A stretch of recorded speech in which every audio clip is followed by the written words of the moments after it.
कीर्ति जी, आपने जो कुछ हुआ संसद में धक्का मुक्की, बीजेपी के सांसद घायल हुए, आपने देखा था क्या, या आपकी कोई इस बारे में फर्स्ट हैंड कोई जानकारी है क्या? आखिर हुआ क्या था कीर्ति जी? मुझे नहीं लगता किसी के पास भी ये फर्स्ट हैंड जानकारी है। जब सीसीटीवी कैमरा आएगा तो उस समय हम सबों को पता लगेगा सच्चाई क्या है, तो इसलिए किसी भी निष्कर्ष पर पहुंचना उचित न होगा। हाँ, आपने प्रश्न पूछा था अमित शाह जी के ऊपर, तो अमित शाह जी का तो स्वतः स्पष्ट है, प्रमाण को प्रत्यक्ष को प्रमाण की आवश्यकता नहीं पड़ती। उन्होंने जिस प्रकार से कहा कि ये फैशन हो गया है अंबेडकर अंबेडकर अंबेडकर बोलना, अगर इतनी बार भगवान का नाम लेते तो 7 बार स्वर्ग चले जाते। तो यह तो शुरू से मालूम है कि ये लोग मनुस्मृति वाले लोग हैं, मनु संविधान ये लोग चाहते हैं। उस उस संविधान के विरोध में गुरु गोवलकर जी, जो इनके दूसरे संघ चालक थे, उन्होंने कहा था ये तो सारा वेस्टर्न आइडियोलॉजी आप लेकर के चले आए हैं, इसके अंदर कुछ भारतीयता वाली बात तो है ही नहीं, इसमें मनुस्मृति होनी चाहिए। और मनुस्मृति में महिलाओं के बारे में, जो हमारे बेचारे पिछड़ी जातियां हैं, अनुसूचित जातियां हैं, उनके बारे में क्या क्या लिखा हुआ है, उसको लेकर के तो बाबा साहब अम्बेडकर ने मनुस्मृति जलाई थी। उस विषय पर ये बात तो करेंगे नहीं। और सबसे बढ़िया बात बीजेपी की एक ये लगती है कि एक सच को छुपाने के लिए, जो कि देश के लिए बहुत खतरनाक हो सकता है, उसको लिए ये आगे बवंडर करते हैं। मामला क्या था? मामला तो यही था ना कि अमित शाह जी आपको इस्तीफा देना चाहिए, और देना भी चाहिए। अन्यथा जिस प्रकार से वक्तव्य कहा गया हमारे संविधान के रचयिता के बारे में, ये तो बड़ा ही अनुचित था। क्या ऐसी बात करनी चाहिए? लेकिन इनकी जो मानसिकता है वह स्वतः स्पष्ट हो गई। ये कहते हैं कि कांग्रेस वालों ने बाबा साहब अम्बेडकर को लड़वा किया, आरएसएस वालों ने तो वहां पे अपने लोग खड़े किए थे, जनसंघ इनकी तरफ से लड़ा करती थी, उन्होंने खड़ा किया था इलेक्शन में। इनसे पूछिए भाई, आपने क्यों इलेक्शन में जनसंघ के लोग बाबा साहब अम्बेडकर के खिलाफ खड़े किए थे? आप तो शुरू से उनके विरोधी रहे हैं। और जिस प्रकार का आपका रवैया रहा है संविधान बदलने का, जो 400 पार कर रहे थे, वह तो स्वतः स्पष्ट है। इनके धर्मेंद्र यादव जी हैं, जो भूपेंद्र यादव जी हैं, माफ कीजिएगा, जो मंत्री हैं, उन्होंने बोला है कि 99% संविधान का तो आज कोई औचित्य नहीं है। 50% लोग संविधान 50 साल में भूल जाते हैं, 19% का रह जाता है, वो भी लोग नहीं जानते हैं। वो उनका राज्यसभा का स्पीच है। तो इनको संविधान से कोई लेना देना नहीं है, बात को टरकाना था, बदलना था, उसको लेके बदल डाला। ओके, मतलब आप कह रहे हैं, जो सांसदों मतलब आप कह रहे हैं राहुल गांधी पर आरोप झूठे हैं? मैंने तो नहीं कहा, मैंने तो आपको मेरे ख्याल से पूरी रामायण पढ़ दी, फिर आप मुझसे पूछते हैं सीता कौन है। मैंने ये कहा कि इसके ऊपर जो हमने अमित शाह को सुना, वो तो सबने सुना, प्रत्यक्ष को प्रमाण की आवश्यकता नहीं। दूसरी बात मैंने ये कही, धक्का किसने किसको दिया, वह सीसीटीवी कैमरा आएगा तो पता लगेगा। आपके भी कैमरा ने तो कुछ कैच किया नहीं। अगर कैच किया होता तो दिखते, और यदि सच में धक्का दिया होता, जो मुझे लगता हो सकता मैं गलत हूं, तो आज तक तो सब टेलीविजन सब जगह चल चुका होता, 24 घंटे चल रहा होता कि राहुल गांधी ने ऐसे धक्का मारा है। तो देखिए, आप समझने की कोशिश कीजिए, जो लोगों ने अंग्रेजों का साथ दिया, जिन लोगों ने ये कहा कि अगर मुसलमानों को और दलितों को बराबर का अधिकार मिलेगा तो हमें ऐसी आजादी नहीं चाहिए, वह आरएसएस वाले तो एक से एक जाने माने लोग हैं। अच्छा कीर्ति जी, बीजेपी में जुड़ रहा था, मेरे पिताजी ने मुझे घर से निकाल दिया। कीर्ति जी एक सेकंड देखिए, अमित शाह के 11 सेकंड के क्लिप पर ये जो इतना बवाल हो रहा है, उस पर मैं थोड़ी देर में आता हूं, लेकिन मैं अपने ओरिजिनल क्वेश्चन पे लौट रहा हूं जो मैंने आपसे पहले पूछा था।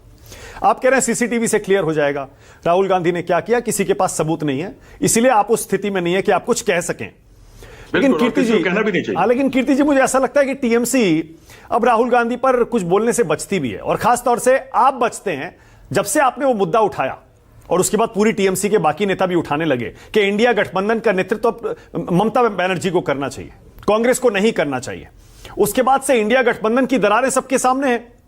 अखिलेश यादव पहुंच गए वहां दिल्ली में आम आदमी पार्टी के समर्थन में, शिवसेना उद्धव ठाकरे गुट सावरकर के मुद्दे पर अलग रास्ते पर है, आप और कांग्रेस के मतभेद खुल के सबके सामने है।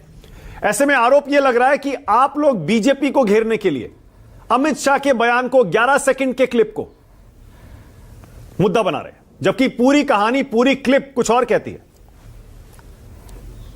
कहीं जाए इंडिया गठबंधन, कहीं जाए एनडीए गठबंधन, संविधान से ऊपर तो कुछ नहीं है।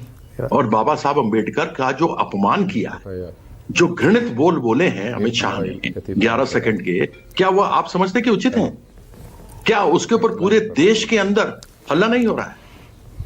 क्या इस प्रकार के वक्तव्य को रखना उचित है? ये फैशन हो गया है अंबेडकर अंबेडकर अंबेडकर बोलना। अगर भगवान का नाम लेते तो 7 बार स्वर्ग मिलते। क्या कहना क्या चाहते हैं आप? कि अंबेडकर का नाम तुम जो ले रहे हो तुम बेवकूफी कर रहे हो? नहीं नहीं इसका नहीं अर्थ नहीं क्या हुआ? कीर्ति जी नहीं नहीं आप 11 मुझे समझाइए। अगेन देखिए नहीं 11 सेकंड के क्लिप को अगर आप इंटरप्रेट करेंगे विश्लेषण करेंगे तो आप कुछ भी कर सकते हैं, लेकिन 1-1.25 मिनट का उनका पूरा कॉन्टेक्स्ट में आप बयान देखेंगे, उसका मतलब यह था कि कांग्रेस पार्टी और विपक्ष सिर्फ अंबेडकर अंबेडकर करता है, फैशन बना लिया है, जबकि वो अंबेडकर जी को हराने में उनका अपमान करने में कोई कसर नहीं छोड़ी उन्होंने। उनका कॉन्टेक्स्ट संदर्भ तो यही था। तो फिर आप वही तो कह रहा हूं, तो हराने में इनका भी तो हाथ था। इनका जनसंघ ने नहीं दिए थे क्या आपने कैंडिडेट चुनाव में? इनसे पूछिए ना, आरएसएस ने जनसंघ के कैंडिडेट नहीं खड़े किए थे क्या? उस समय तो जनसंघ थी है जिस समय अच्छा, पहला चुनाव हुआ था। ठीक है मतलब आप ये कह रहे हैं कि कांग्रेस ने भी अपमान किया, आप ये कह रहे हैं कांग्रेस ने भी अपमान किया बाबा साहब का और बीजेपी ने भी किया? बीजेपी ने तो किया ही अपमान है। बीजेपी तो कभी नहीं चाहती थी। बीजेपी ने तो आज तक कभी भी संविधान चाहा ही नहीं। उनके तो गोवलकर जी ने कहा कि वेस्टर्न कॉन्सेप्ट अलग अलग से ले आया गया है, यहां तो मनुस्मृति होनी चाहिए। मतलब नेहरू जी ने भी अपमान किया ना कीर्ति जी? मनुस्मृति में जिस प्रकार से अनुसूचित जाति दलितों के साथ उस पर लिखा हुआ है दुर्व्यवहार, महिलाओं के खिलाफ दुर्व्यवहार लिखा हुआ है, वो मनुस्मृति ये चाहते थे कि महिलाओं का बराबर का अधिकार न मिले, दलितों मतलब नेहरू जी ने भी किया ना कीर्ति जी? नेहरू जी भी ने अपमान किया ना, उनके खिलाफ उम्मीदवार उतारा, उनके पीए को, उसके बाद उनके समर्थन में प्रचार भी किया, 1990 तक भारत रत्न नहीं दिया, ये भी तो अपमान ही हुआ ना? आप ये तो कांग्रेस सापरा जी बैठे हैं, आप उनसे पूछिएगा। मैं तो आपके सामने जो बीजेपी बोल रही है मैं उसका जवाब दे रहा हूं, जो कांग्रेस है वो जवाब देगी। बीजेपी इस बात का जवाब देना कि उसने जनसंघ को क्यों लड़ाया था वहां पे। ठीक है, उसने मनुस्मृति का समर्थन क्यों किया था, कीर्ति जी संविधान का क्यों नहीं किया था? ठीक है, इंडियन मुस्लिम लीग के साथ इनके डॉक्टर श्यामा प्रसाद मुखर्जी ने कलकत्ता में और लाहौर में प्रोविंशियल गवर्नमेंटें क्यों बनाई थी? कीर्ति जी अगर धक्का मुक्की के मुद्दे पर राहुल गांधी के खिलाफ दिल्ली पुलिस कार्रवाई करती है, गिरफ्तारी तक बात आती है, टीएमसी का स्टैंड क्या होगा? आप सीसीटीवी तो आने दीजिए। आप तो पहले बोल रहे हैं अभी अंडों से चूजों को निकलने तो दीजिए, उसके बाद बात करेंगे। अभी तो कुछ आया नहीं, आप मेरे से चाहते हैं पहले ही मैं बोलना शुरू कर दूं, भविष्यवाणी कर दूं? क्या मैं भगवान हूं? ये लोग भगवान हैं। ठीक है, ओके। जनार्दन सिंह सिग्रीवाल, इस विषय पर अगर चाहे राहुल गांधी होते या अमित शाह होते, अगर धक्का मुक्की की बात होती तो मैं ये कहता कि इस पर निष्कर्ष पर नहीं आना चाहिए, वीडियो आ जाने दीजिए। वीडियो आ जाएगा, उससे पता लग जाएगा सीसीटीवी में जो भी फुटेज होगी, उसके बाद आप करें। आप बीजेपी वाले कह रहे हैं थोड़ी सी तो धक्का दिया हो तो उनको जेल जाना चाहिए, नहीं जाना चाहिए, क्या होना चाहिए? अगर मगर से क्या होता है? अमित शाह ने क्या कहा? बीजेपी वाले कह रहे हैं थोड़ी सी तो संवेदनशीलता रखिए, 2 सांसद आईसीयू में पड़े हुए हैं सर। नहीं तो मैं बिल्कुल चिंता करता हूं ना, लेकिन ये आप कह देना, किसी पे लगा देना आरोप, वो तो उचित नहीं है।